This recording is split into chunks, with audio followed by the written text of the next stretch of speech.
वैष्णव एवं शैव नक्षत्र पुरुष व्रतों का विधान। राजा युधिष्ठिर ने पूछा, यदु सत्तम, पुरुष और स्त्रियों को उत्तम रूप किस कर्म के करने से प्राप्त होता है?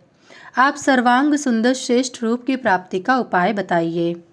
भगवान श्री कृष्ण ने कहा, महाराज, यही बात अरुंधति जी ने वशिष्ठ जी से पूछी थी और महर्षि वशिष्ठ ने उनसे कहा था, प्रिय, विष्णु भगवान की बिना आराधना और पूजन किए उत्तम रूप प्राप्त नहीं हो सकता।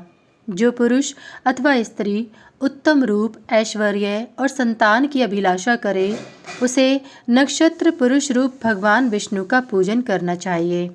इस पर अरुंधति ने नक्षत्र पुरुष व्रत का विधान पूछा। वशिष्ठ जी ने कहा, प्रिय, चैत्र मास से लेकर भगवान के पाद आदि अंगों का उपवास पूर्वक पूजन करें। स्नान आदि से पवित्र होकर नक्षत्र पुरुष रूपी भगवान विष्णु की प्रतिमा बनाकर उनके पाद से सिर तक के अंगों का इस विधि से पूजन करें। मूल नक्षत्र में दोनों पैर, रोहिणी नक्षत्र में दोनों जंघा, अश्विनी में दोनों घुटनों, आषाढ़ में दोनों उरुओं, दोनों फाल्गुनी में गुह स्थान, कृत्तिका में कटी प्रदेश, दोनों भाद्रपदाओं में पार्श्व भाग और टखना, रेवती में दोनों कुक्षी, अनुराधा में वक्ष स्थल, धनिष्ठा में पीठ, विशाखा में दोनों भुजाएं, हस्त में दोनों हाथ, पुनर्वसु में उंगली, आश्लेषा में नख, ज्येष्ठा में ग्रीवा, श्रवण में कर्ण, पुष्य में मुख, स्वाति में दांत, शतभिषा में मुख, मघा में नासिका, मृगशिरा में नेत्र, चित्रा में ललाट, भरणी में सिर और आद्रा में केशों का पूजन करें। उपवास के दिन तैलाभ्यंग न करें।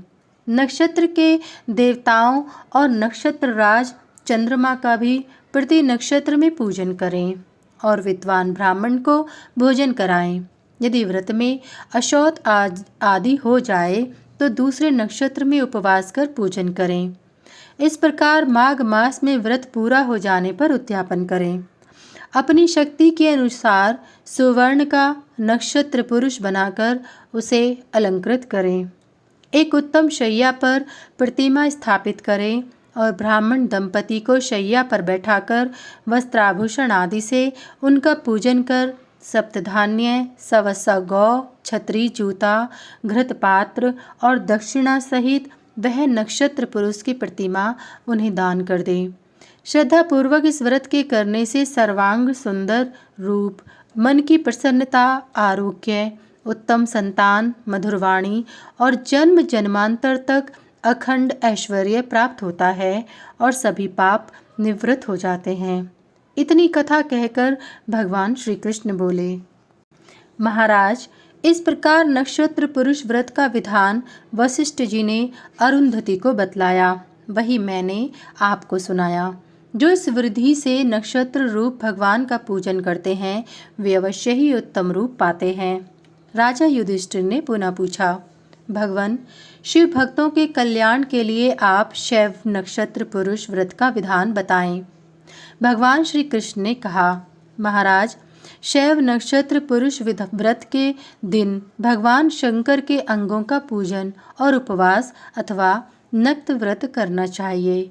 फाल्गुन मास के शुक्ल पक्ष से जब हस्त नक्षत्र हो उस दिन से शैव नक्षत्र पुरुष व्रत का नियम ग्रहण करना चाहिए और रात में भगवान शिव का पूजन करना चाहिए। हस्त आदि 27 नक्षत्रों में भगवान शंकर के 27 नामों से उनके चरण से लेकर सिर तक की क्रमश अंग पूजा करनी चाहिए। रात्रि के समय तैल क्षार रहित भोजन करें। प्रति नक्षत्र में सेर भर शाली चावल और घृतपात्र ब्राह्मण को प्रदान करें। 2 नक्षत्र एक दिन हो जाएं तो 2 अंगों का 2 नामों से एक ही दिन पूजन करें। इस प्रकार व्रत कर पारणा में ब्राह्मणों को भोजन, दक्षिणा आदि से संतुष्ट करना चाहिए। सुवर्ण की शिव पार्वती की प्रतिमा बनाकर उसे उत्तम शैया पर स्थापित करें। बाद में सभी उपचारों से पूजन कर कपिला गौ, बर्तन, छत्र, चामर, दर्पण, जूता, वस्त्र, आभूषण, अनुलेपन आदि सहित वह प्रतिमा ब्राह्मण को निवेदित कर दें।